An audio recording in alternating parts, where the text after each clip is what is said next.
melhor programação. Se liga.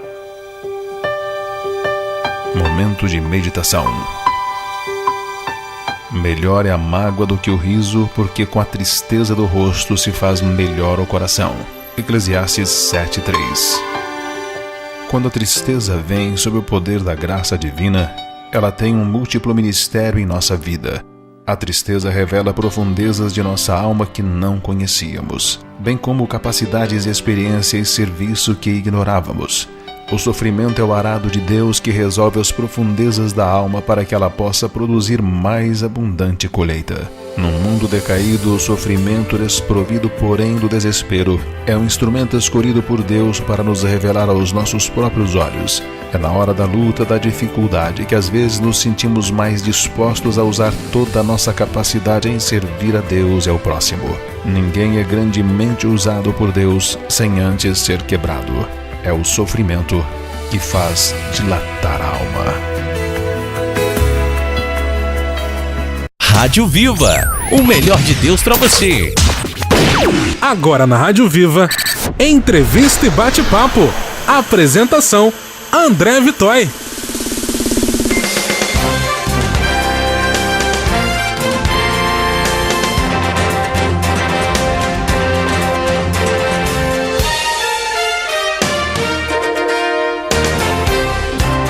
Seja muito bem-vindo, muito boa tarde para você conectado aqui na Rádio Viva. Eu sou o seu irmão em Cristo, André Vitói, e a partir de agora, entrevistas e bate-papo aqui no seu rádio. Hoje, sábado, dia 28 de julho de 2018, eu tenho um prazer enorme de estar aqui conectado com você para conversarmos com o Dr. Francisco Tenório, membro da Catedral Presbiteriana do Rio de Janeiro e também autor do livro Direito das Igrejas. Também estaremos conversando com o Dr. Carlos Magalhães, ele que é membro da Igreja Presbiteriana de São Cristóvão, também no Rio de Janeiro. E qual é o assunto de hoje?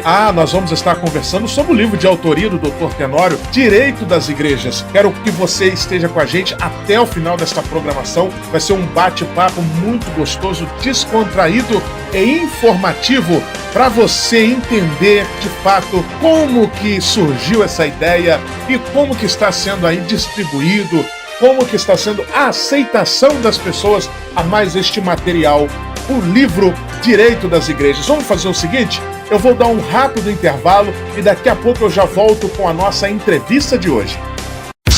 Viva a vida! Viva feliz!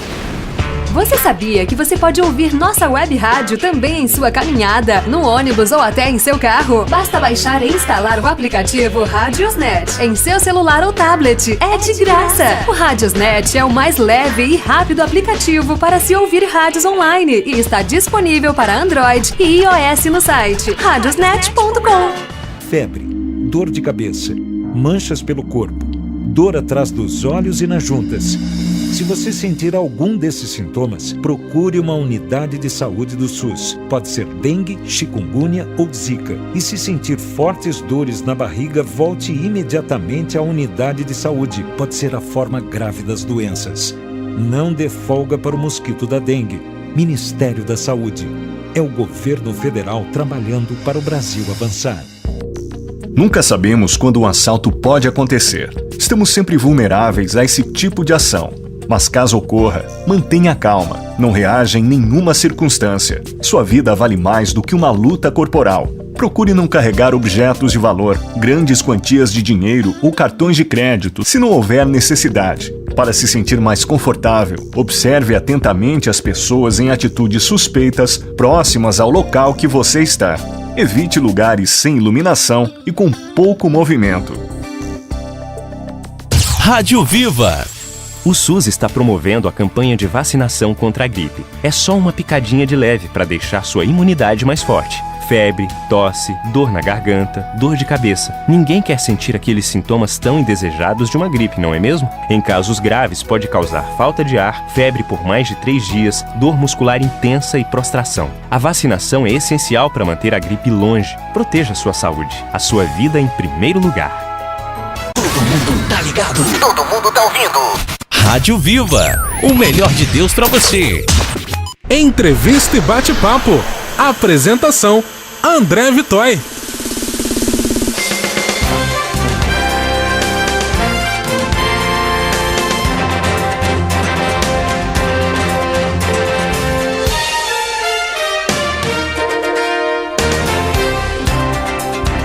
Olá pessoal, graça e paz, André Vitói de volta aqui com você no quadro de entrevistas aqui na Rádio Viva e canais parceiros que estão em rede conosco.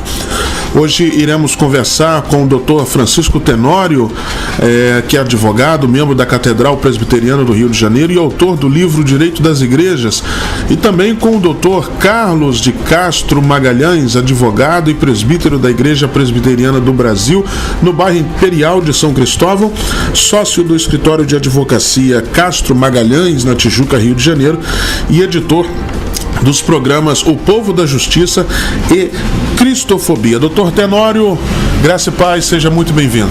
Graça e paz, André, graça e paz, ouvintes, tanto da Rádio Viva como dos demais canais. Que Deus abençoe e espero que essa entrevista de hoje seja também para edificação e enriquecimento dos nossos ouvintes. Muito bem, doutor Carlos, é um prazer tê-lo conosco, graça e paz. A alegria estar aqui com vocês mais uma vez, com esse bom programa, com essa dileta audiência e com esse simpático apresentador, né, que é um grande amigo.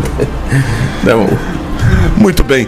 Doutor Tenório, hoje nós vamos estar falando um pouco sobre este livraço, que é o Direito das Igrejas. Fale-nos um pouquinho sobre este livro, para a gente bater um papo sobre algumas questões, porque é muito extenso, lógico, mas é muito interessante estarmos falando sobre este livro, que é de sua autoria.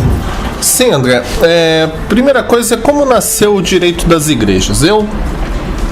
Inclusive, há uns tempos atrás, foi ainda no mês de junho, eu estive na Câmara Municipal de Belford Roxo dando uma palavra de apresentação sobre a disciplina e o livro também, durante um evento solene que teve lá. O Direito das Igrejas nasceu quando eu percebi que havia uma lacuna no mercado com relação a profissionais capacitados para prestarem seus serviços para igrejas evangélicas. Por quê? Nós víamos casos que muitas vezes terminavam de maneira não satisfatória, tanto de advogados, contadores, profissionais da área de jornalismo, de gestão, que iam prestar serviço para a igreja, para uma igreja evangélica, e aí no meio do caminho haviam problemas na prestação do serviço. Por quê? Eram bons profissionais nas suas áreas, bons advogados, contadores, gestores, mas eles não sabiam aplicar o seu conhecimento à realidade fática do cliente igreja evangélica. E por sua vez notamos também no meio das igrejas que pastores, obreiros e pessoas que trabalhavam na gestão da igreja também cometiam erros grassos por conta de uma falta de conhecimento. Às vezes espiritualizavam alguns assuntos que nada tinham a ver com o espiritual, como imunidade tributária. Então eu resolvi, aproveitando que eu tenho os dois conhecimentos, o jurídico e de gestão, mais o religioso, a vivência com várias denominações, aquele trabalho interdenominacional que eu faço desde que eu comecei a militar na época da Rádio Boas Novas, né, quando eu saí da Deus é Amor, eu peguei e resolvi desenvolver um trabalho que ensinava tanto o advogado a aplicar de maneira prática o conhecimento dele, o contador também e alguns outros profissionais de gestão, para o cliente igreja evangélica, e como dava noções, para os pastores, obreiros e pessoas que compõem conselhos de suas igrejas, para poderem lidar com questões terrenas, legais, burocráticas que envolvem a igreja. E assim nasceu o nosso curso e o nosso livro. Doutor Carlos, como advogado, quais as demandas que o senhor tem visto no meio jurídico, atuando para essa área do meio evangélico, como o doutor Tenório traz aqui, a necessidade que houve em função do livro Direito das Igrejas, e como que o senhor vê esse livro trazendo para as nossas lideranças evangélicas? Como nós podemos observar, existe uma necessidade, né, de um conhecimento melhor para atuarmos em algumas questões jurídicas nas nossas igrejas. O que eu observei como advogado, tanto defendendo igrejas como meramente como estudioso do tema, é que basicamente em duas situações. Uma é a questão trabalhista, de vínculo do pastor com a igreja, o trabalho dele, na verdade, é um trabalho por adesão, ele adere, então não seria uma contrapartida que ele receberia como apoio financeiro. Esse é um aspecto, algumas igrejas confundem isso, acham que até as pessoas que trabalham esperando uma contrapartida não devem receber salário porque é uma igreja, isso eu já vi. E por outro lado, o que eu já vi também é a questão principalmente de ruídos sonoros. Eu apontou casos em que eu atuei em que a igreja achava que estava sofrendo perseguição religiosa, quando na verdade era só um vizinho incomodado e com todo direito por causa do excesso de ruídos que aquela igreja emitia nas suas atividades. Então o livro é muito esclarecedor quanto a esses pontos, a esses aspectos. E eu creio que um pastor que vem ali vai se conscientizar e vai diminuir o risco jurídico da sua igreja ou da sua denominação. Ele vai poder ter consciência das providências a serem tomadas para escapar a algum tipo de demanda judicial ou demanda policial até mesmo, decorrentes de uma irregularidade ou de um comportamento inadequado perante a lei. Doutor Tenório, o doutor Carlos citou aqui um exemplo de ruídos de igreja, né? Uma das demandas. E o que me chama a atenção aqui no capítulo 11 do livro Direito das Igrejas, eu queria que o senhor desse vamos dizer assim, um resumo, né? Diferença entre perseguição e sanção por conduta ilícita, né? Exemplo claro é do ruído, como o doutor Carlos citou aqui, né? Alguém vai reclamar e o pastor diz assim: não, estão perseguindo a igreja porque nós estamos fazendo culto e aquela coisa toda. E aí, doutor Tenório, qual a diferença entre perseguição e sanção por conduta ilícita? O capítulo que você se refere é o capítulo 11, que fala sobre a perseguição religiosa versus a sanção, ou seja, a punição ou repressão a uma conduta ilegal que uma igreja pratica, tá? E o que nós temos visto na atualidade? Infelizmente, nós temos uma questão chamada intolerância religiosa e a perseguição por questões religiosas, que acontece em alguns países. O maior exemplo é a Coreia do Norte, que condena a pessoa, é crime você crer em alguma coisa, ter uma Bíblia, exercer o culto. As igrejas que existem em Pyongyang são igrejas de fachada monitoradas pelo governo para inglês ver, porque inclusive são ligadas às embaixadas estrangeiras e os nacionais não frequentam. Mas nós temos no Brasil, embora nós temos toda a liberdade religiosa, um discurso usado por muitos líderes para justificar ilegalidades ou irregularidades de suas igrejas, dizendo o seguinte: estão me perseguindo, eu sou homem de Deus, querem derrubar meu ministério, estão implicando com a nossa igreja, quando na verdade não há nenhuma perseguição. O que há é uma irregularidade da igreja como instituição e o Estado está sancionando como sancionaria qualquer outra instituição. Já que o Carlos falou do barulho, né? O caso simplório, tá? Do barulho, começar pelo barulho então. As igrejas praticam crime de poluição na modalidade sonora, tá? Aqui no Brasil nós temos o crime de poluição cometido na modalidade sonora, ou seja, emitem ruído em um volume muito acima do volume tolerável pelo ouvido humano e que possa causar dano irreversível à saúde do ser humano ou à fauna e flora local. Tá? A igreja faz um barulho tremendo e esse barulho muitas vezes em horário noturno, que é horário de repouso, então caracteriza a poluição sonora. E a igreja, em vez de fazer uma obra de acústica ou pelo menos abaixar um volume para um som razoável, não, diz que é perseguição, porque o pastor quer botar um megafone para obrigar pessoas que não querem participar do culto a ouvir. Tá? Agora, por que ele fala que é perseguição? Porque infelizmente no nosso estado brasileiro nós temos um problema. As pessoas, no caso específico do barulho, elas reclamam da igreja, porque a igreja, em tese, né? Se bem que eu já vi pastor que virou o braço no vizinho, mas em tese, a igreja tem que pagar o mal com o bem, retribuir o ódio com o amor. Então, se o vizinho reclama do barulho da igreja, o pastor tem que orar por ele. Se ele reclama do mesmo crime, de um baile, de um forró, de um boteco, ele corre o risco de ser retaliado, levar uma surra, ou a comunidade bater, o dono lá da milícia, o chefe da boca, essas coisas que existem no Brasil e infelizmente são reais, tá? São pessoas agressivas e aí eles agridem. Então a pessoa não denuncia, não é porque ela aceita o barulho do pecado, vamos lá, do funk ou do baile do forró, sei lá, e não aceita o da igreja, é porque lá ele tem medo, porque ele sabe que o Estado é ausente, então ele pode sofrer uma retaliação com consequência física, tá?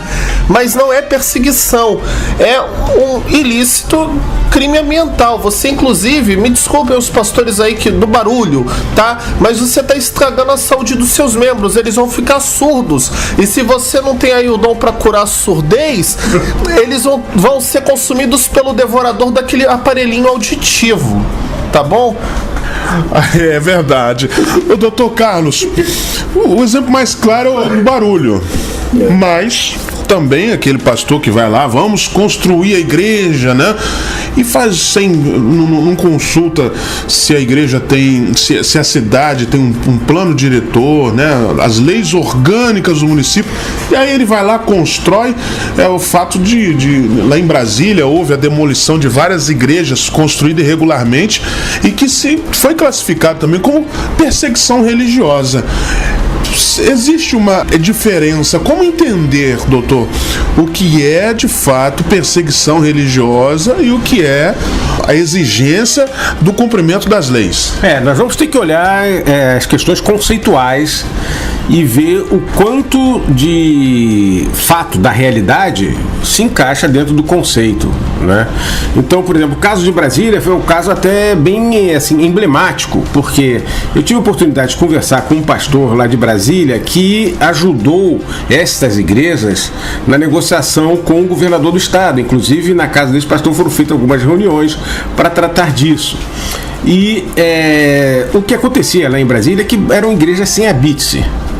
A igreja, existe uma grande confusão conceitual. Existe uma corrente que diz que a igreja tem que ter alvará. Alvará é a autorização do Estado. E existe uma outra corrente que diz que é a qual eu me filio, que a igreja não precisa de alvará porque o culto é livre, mas ela precisa de habite-se. Então, os templos construídos, eles têm que ter, por exemplo, 2 saídas, 2 entradas e 2 saídas, porque se houver um incidente dentro, que as pessoas precisam sair com pressa, elas têm que ter saída com facilidade. Elas precisam ter instalações adequadas à segurança contra incêndio. Elas devem ter o degrau numa certa medida para evitar acidentes. Então, isso é questão de habite-se.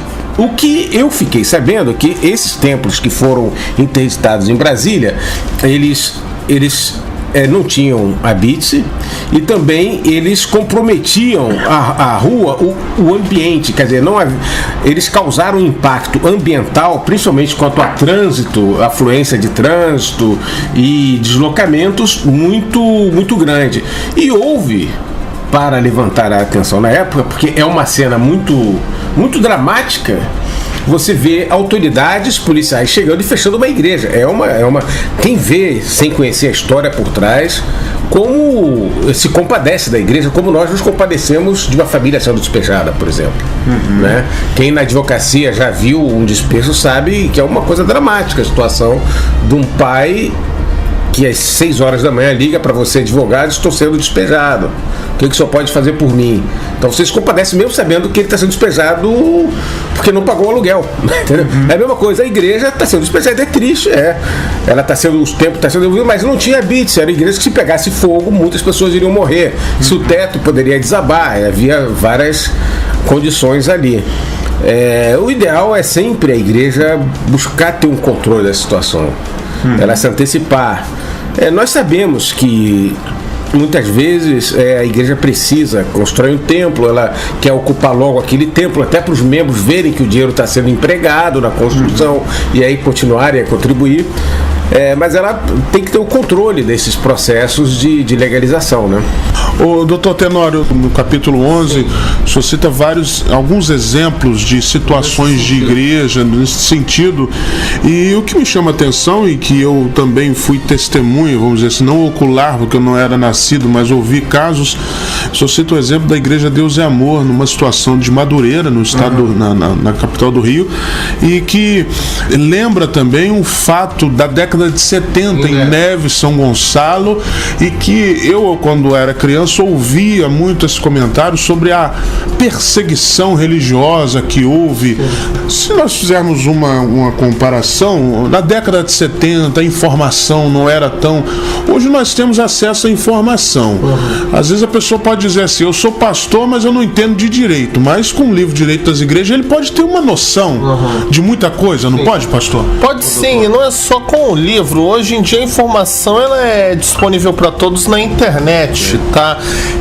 E não tem a questão, eu moro no interior e na roça. Eu já consegui vender curso, tá, online para Moçambique. Pessoas no interior de Moçambique fizeram o curso. Então a questão da informação hoje não é mais uma desculpa. Agora, o caso que o Carlos falou, eu queria só lembrar o seguinte: as igrejas, quando tem problemas na sua edificação, realmente comprometem. Eu queria lembrar aqui alguns casos. Nós tivemos recentemente, agora não me recordo se foi Suzano ou Diadema, que um templo das Assembleias de Deus desabou e inclusive morreu uma pessoa, né?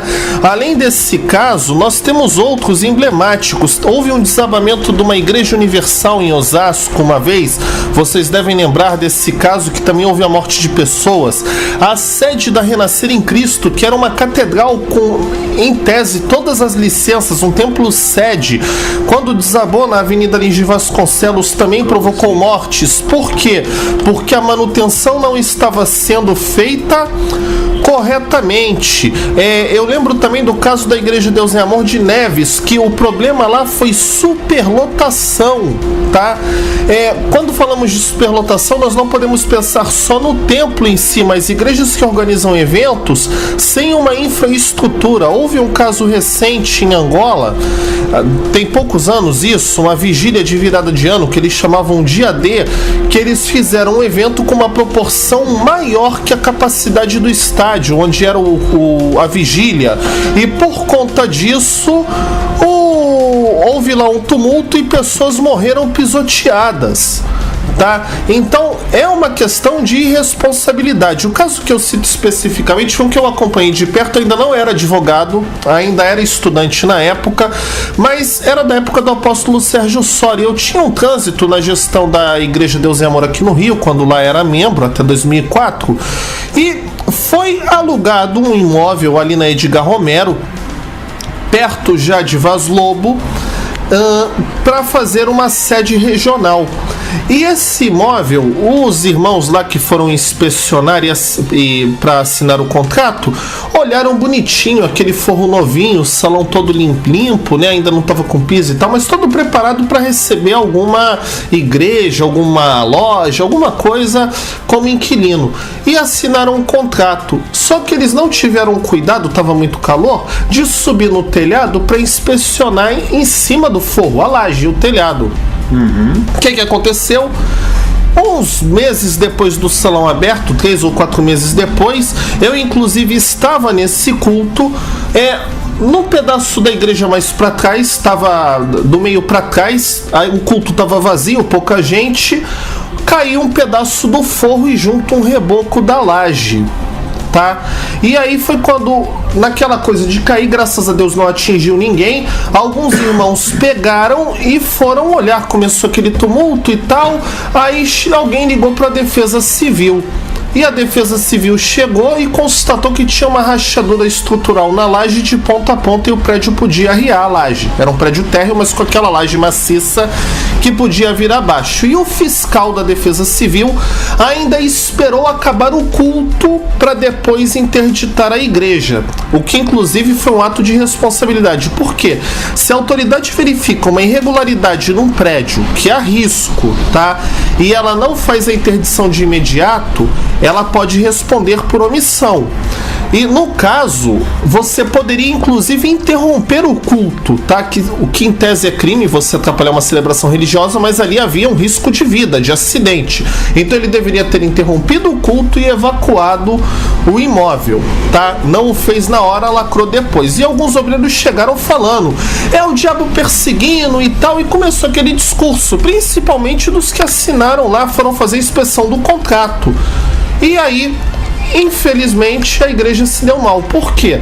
No contrato previa que vícios que surgissem depois, e esse vício não tinha sido constatado antes, porque na inspeção falava que o imóvel foi entregue em perfeitas condições, seriam reparados pelo inquilino.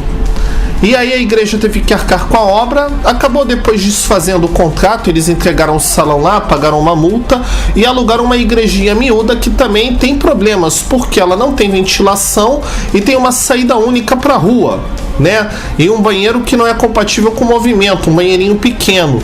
E alugaram um salãozinho pequeno extremamente caro e veio o discurso de perseguição. Até que na época o apóstolo Sérgio, que nessa área de gestão ele até sempre foi mais sensato, ele falou, meus irmãos, não é porque o diabo está perseguindo não, a gente não prestou atenção, desculpem o termo, foi burrice dos obreiros lá e falta de vigilância dos irmãos que não olharam a laje também, não quiseram subir no telhado para fazer a inspeção antes de assinar o contrato.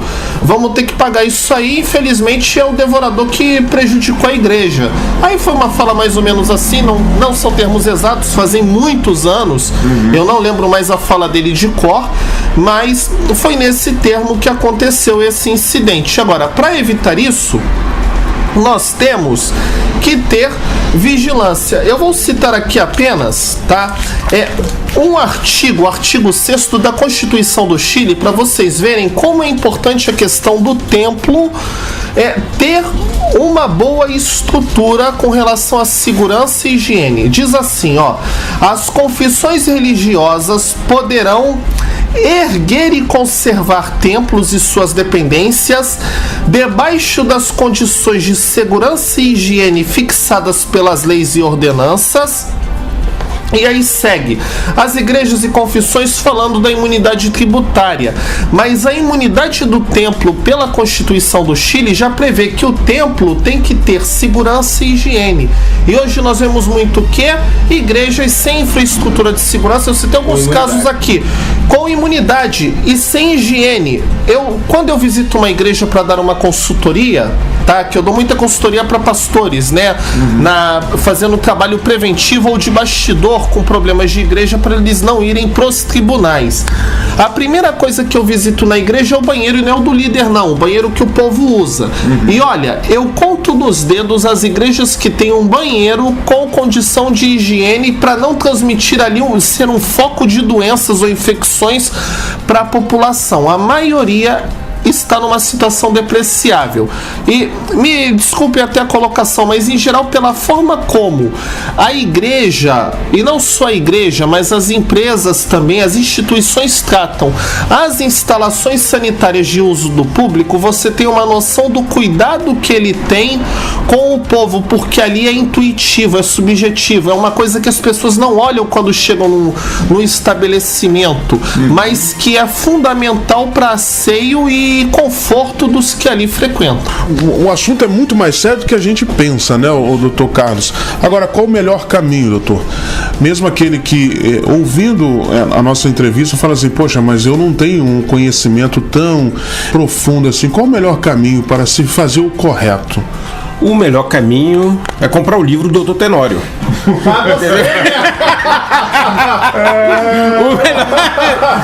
Quer dizer, esse é o melhor caminho, porque... Avisa que você não ganha comissão. Não ganho comissão, não. Esse daí é porque é se informar. Se informar, pode começar comprando o livro do Dr. Tenório e em um momento seguinte buscando um apoio jurídico. Hoje advogados como o Dr. Tenório, embora o Dr. Tenório seja uma referência na área, pode procurar o Dr. Tenório ou um outro, se você não tiver acesso por uma questão geográfica, Mas pelo que eu conheço do Dr. Tenório, ele mesmo vai dar consultorias não só na base geográfica aqui do Rio de Janeiro, né, do estado do Rio, mas buscar o apoio e não ter uma posição de aceitação da dúvida. Se você tem dúvida quanto à regularidade jurídica de qualquer faceta do seu ministério, da sua atividade pastoral, da atividade religiosa da sua igreja, procure a consultoria de um profissional do direito.